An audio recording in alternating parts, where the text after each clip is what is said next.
श्रीमद् कुंज विहारणे नमः। श्री स्वामी हरिदास विजय तीर्थराम।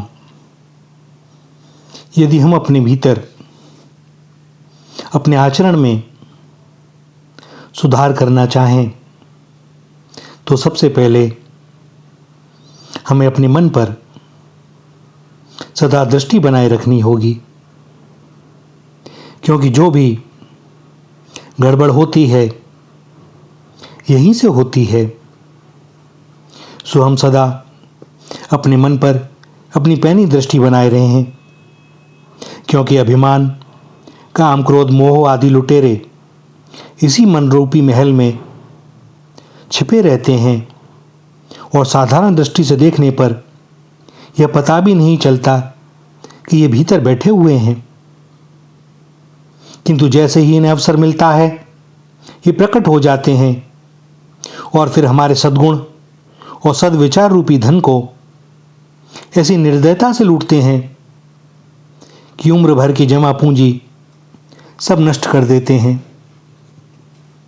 इसलिए अपने को निर्भय मानकर कभी भी हमें निश्चिंत और असावधान नहीं रहना चाहिए। जब तक इन लुटेरों का हमारे मन में बीज ही समाप्त ना हो जाए तब तक बराबर हमें इन्हें उखाड़ फेंकने की चेष्टा करते रहनी चाहिए। कई बार मन बड़ी बड़ी युक्तियां देता है कि कोई बात नहीं, ये हमारे मित्र हो गए हैं और आज्ञाकारी सेवक की तरह से कार्य करते हैं। पर भैया, इस बात पर विश्वास नहीं करना, क्योंकि ऐसा होता नहीं और इनको प्रश्रय ना मिले। इसलिए जहां तक बन सके जो भी अपने आसपास के अभिमानी, कामी, क्रोधी और लोभी व्यक्ति हैं उनका इच्छापूर्वक हम संग भी ना करें, क्योंकि उनके संग से हमारे हृदय में कलुषित भाव पैदा होंगे और भीतर तो बीज पड़ा ही हुआ है। जैसे ही उसे खाद पानी मिला तो भैया वह वृक्ष बन जाएगा। हम किसी की निंदा ना करें, क्योंकि निंदा करने से हमारा ही चित्त मलिन होता है, हमारी वासना मलिन होती है और जिसकी निंदा करते हैं उससे वैर होने की संभावना बनी रहती है और चित्त में कुसंस्कार की उत्पत्ति होने लगती है। जब तक कोई विशेष कार्य ना हो तब तक समाज के प्रतिष्ठित लोगों से, सरकारी अफसरों से और जिन्हें मान प्रतिष्ठा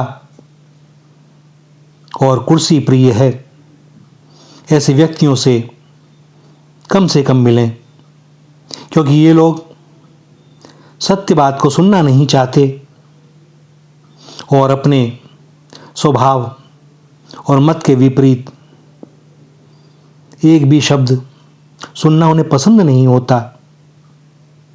सो सत्य वे सुनना नहीं चाहेंगे और उनकी हाँ में हाँ मिलाकर हमें अपने शुद्ध विचारों की अवहेलना करनी पड़ेगी और कहीं उनके विरुद्ध कोई बात कह दी तो यहां भी वैर होने की संभावना। स्मरण रखना चाहिए कि संसार में दोषी लोग ही दूसरे के दोषों को ढूंढा करते हैं। जो छिद्रान्वेषी होते हैं उनके अंदर भी यह दोष छिपा ही रहता है, अभिमान रहता है कि हम तो बस सर्वज्ञ हैं, विद्वान हैं, हमारे भीतर कोई दोष नहीं है और इससे बड़ा कोई दूसरा दोष हो नहीं सकता। सो जो दोष खोज रहा है उसे तो स्वयं के सुधार की आवश्यकता है,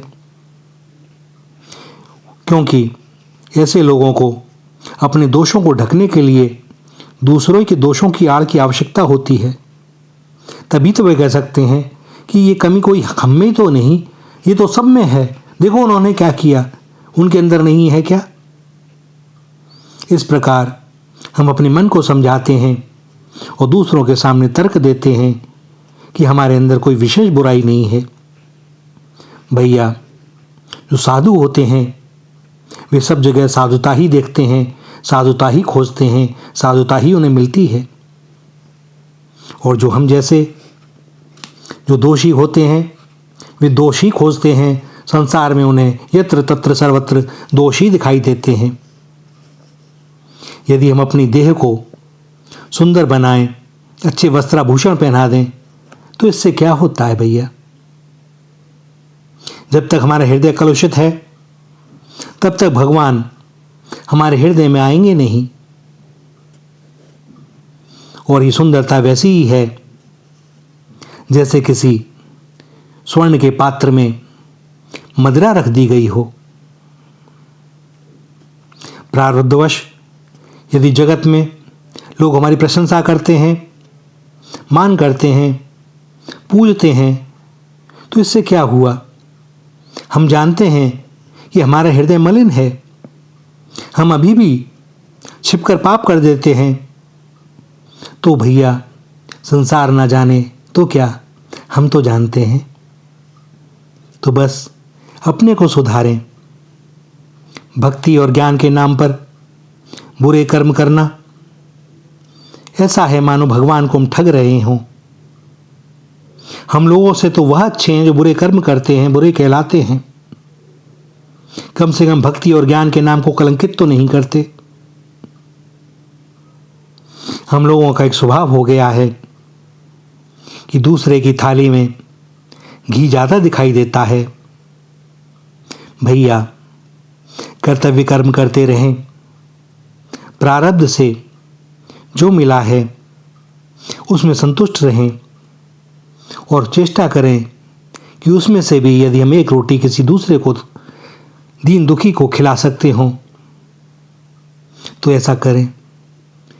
उसकी बाद जो प्रसन्नता मिलेगी वह तो अनुभव की बात है, क्योंकि दूसरा तो कोई है नहीं। जो दिया परमात्मा को ही दिया, और जो पाया था वो उन्हीं से पाया था। सो हम सबका हित चाहें, सबका हित करें और सबको सुखी देखकर उसमें सुखी हों। भैया सबको सुधारने की अपेक्षा यदि हम अपना सुधार कर लें और इसी प्रकार प्रत्येक व्यक्ति यह प्रण कर ले कि समाज को नहीं सुधारना है, संसार को नहीं सुधारना है, हमें सुधरना है, और जब हम यह तय कर लेंगे तो भैया ये समाज भी सुधर जाएगा, देश भी सुधर जाएगा, सारा संसार सुधर जाएगा। वो कहते हैं ना कि ये संसार जैसा है दिखाई देता है, जैसी हमारी दृष्टि होती है वैसी सृष्टि। दोष हम में है तो वही हमें दिखाई दे रहा है। बुद्धि के द्वारा हम उसको नाना प्रकार के तर्क दे करके अपने ही मन को भ्रमित करते रहते हैं। भैया दृष्टि भगवान पर रहे और काम यहाँ का। इस प्रकार करें जैसे कोई अभिनेता रंगमंच पर नाटक कर रहा हो, उसे जो वेशभूषा और जो पात्र का अभिनय दिया गया है वह उसको सजीव कर दे। बस यही तो करना है उसे, इसके अतिरिक्त कुछ भी नहीं। और निर्देशक प्रसन्न हो जाएगा। आगे के भी जो नाटक होंगे उनमें भी अभिनय करने का अवसर देगा, अपने साथ रखेगा, बड़े दुलार से, बड़े प्यार से। श्री राधा, श्री राधा, श्री राधा।